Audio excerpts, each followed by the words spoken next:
Ce podcast est généré automatiquement à partir de sources publiques. Bonne écoute. Bienvenue dans Piste ouverte, votre rendez-vous bi-quotidien avec l'actualité du sport automobile. Nous sommes le 27 mai 2026 et le monde des sports mécaniques ne cesse de nous surprendre, entre les cimes de la Formule 1 et la passion des collectionneurs, en passant par l'engagement associatif et la découverte de nouveaux talents. Et quelle diversité encore cette semaine! On a l'impression que chaque facette de notre sport est mise en lumière, du glamour de Monaco aux circuits régionaux, sans oublier les initiatives qui nous rappellent pourquoi nous aimons tant ces bolides. Absolument. Commençons par le sommet de la pyramide, la Formule 1, avec une annonce qui a fait couler beaucoup d'encre. Le patron de Red Bull Racing a révélé un accord inattendu concernant Max Verstappen, un accord qui le tiendrait loin de la F1. Loin de la F1 ? C'est une formulation qui interpelle. Max Verstappen est au sommet de sa forme. Cet accord signifierait-il une pause ou des engagements parallèles qui le détourneraient temporairement du paddock ? L'impact sur la saison, sur la dynamique de Red Bull et même sur le championnat des pilotes pourrait être colossal. C'est tout l'enjeu. Sans les détails de cet accord, il est difficile de spéculer sur sa nature exacte. Mais pour un pilote de son calibre, chaque décision a des répercussions stratégiques majeures. Cela pourrait aller d'une implication dans d'autres disciplines sous l'égide de Red Bull, comme le rallye raid ou l'endurance, à des projets personnels d'envergure.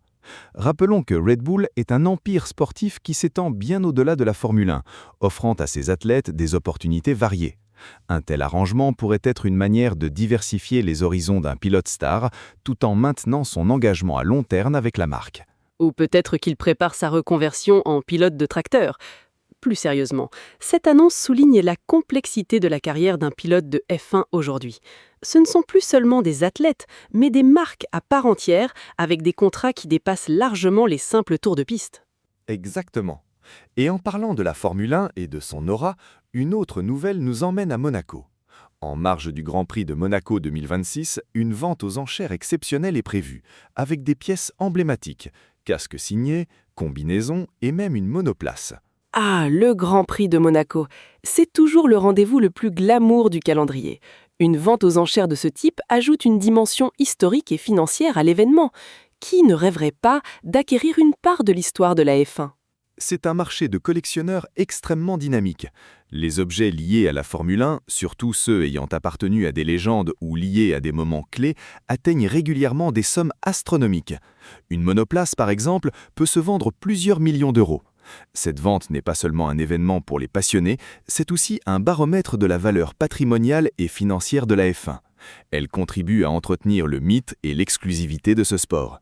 Et elle se déroulera pendant le week-end du Grand Prix, capitalisant sur l'affluence et l'engouement des collectionneurs et des fans fortunés présents sur place.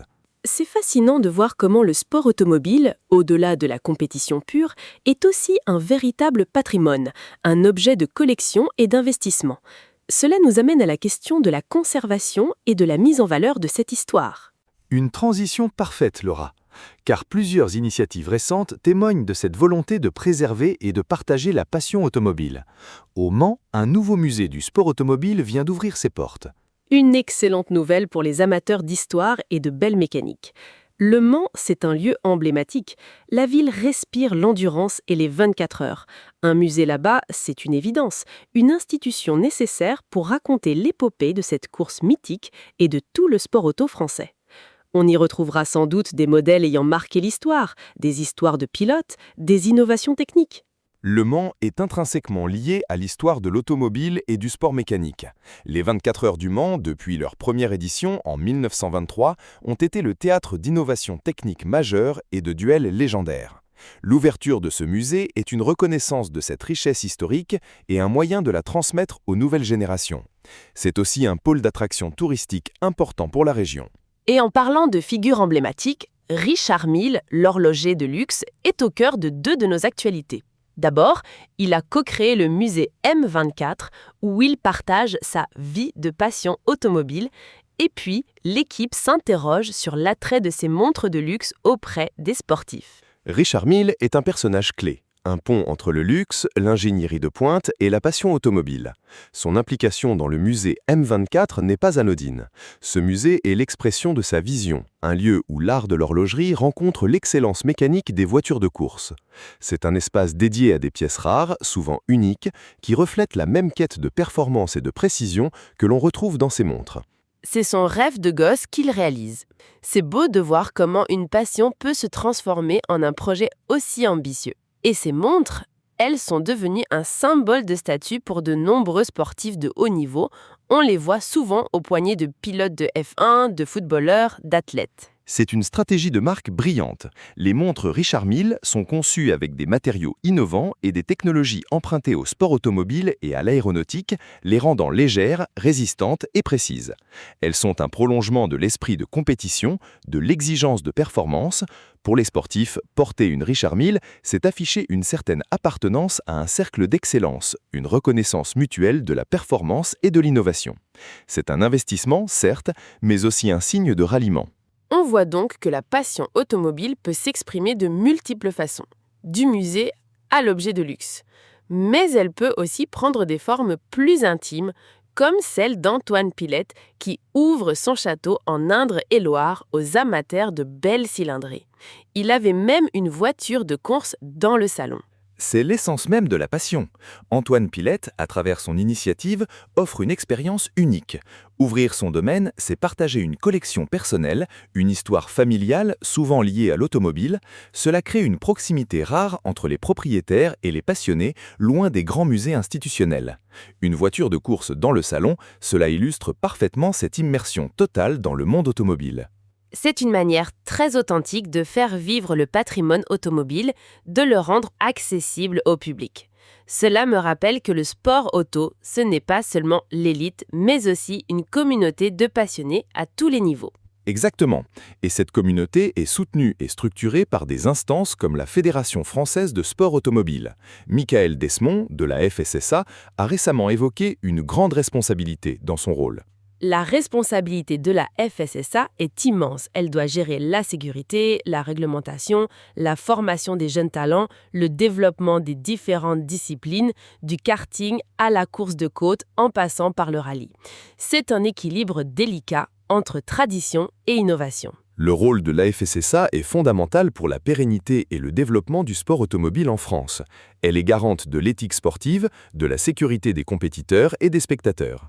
La grande responsabilité évoquée par Michael Desmond fait écho à la complexité des défis actuels. Attirer de nouveaux licenciés, adapter les infrastructures, promouvoir des motorisations plus durables et accompagner les pilotes vers le haut niveau. C'est un travail de fond qui assure que le sport automobile français continue de briller des circuits locaux aux scènes internationales. Et c'est justement sur les circuits locaux que l'on retrouve des talents qui font leurs premières armes. Ghislain Barbier s'est récemment offert le Val d'Orin avec l'ASA Morvan. C'est une victoire locale, mais essentielle. C'est le cœur battant du sport automobile. Les épreuves organisées par des associations sportives automobiles comme l'ASA Morvan sont le vivier de nouveaux talents et le terrain de jeu des passionnés. La victoire de Ghislain Barbier au Val d'Orin est la preuve que la compétition est vivante et féroce à tous les niveaux. Ces courses régionales sont cruciales. Elles permettent aux pilotes de développer leurs compétences, aux équipes de tester leurs réglages et aux bénévoles de faire vivre leur passion. C'est là que se construisent les carrières et les légendes de demain.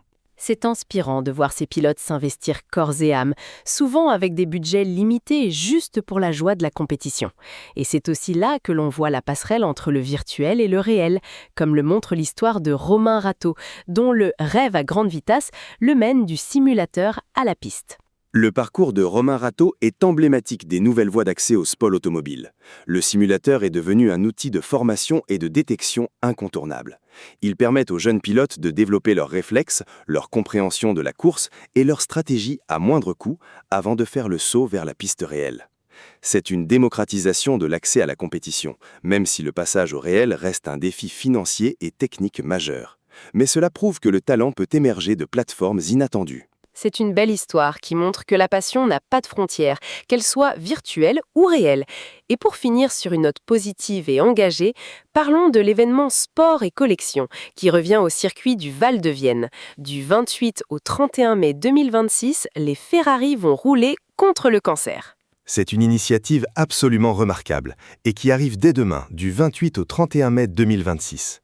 Sport et collection, c'est un événement qui allie la passion automobile et la générosité. Voir des Ferrari, ces icônes de la performance et du luxe rouler pour une cause aussi noble que la lutte contre le cancer, c'est puissant. Cet événement permet de lever des fonds cruciaux pour la recherche médicale, tout en offrant un spectacle inoubliable aux passionnés. C'est une parfaite illustration de la capacité du sport automobile à se mobiliser pour le bien commun. La puissance d'attraction de marques comme Ferrari est mise au service d'une cause qui nous touche tous. C'est une belle façon de rappeler que le sport, au-delà de la performance, a aussi un rôle social et humain fondamental. Précisément. Cet événement au Val-de-Vienne, qui en est à sa 32e édition cette année, est devenu une institution. Il a permis de récolter des millions d'euros depuis sa création, finançant des projets de recherche et des équipements hospitaliers. C'est un exemple frappant de la solidarité qui peut animer le monde du sport automobile, prouvant que la vitesse et la passion peuvent aussi être synonymes d'espoir. Quelle semaine riche!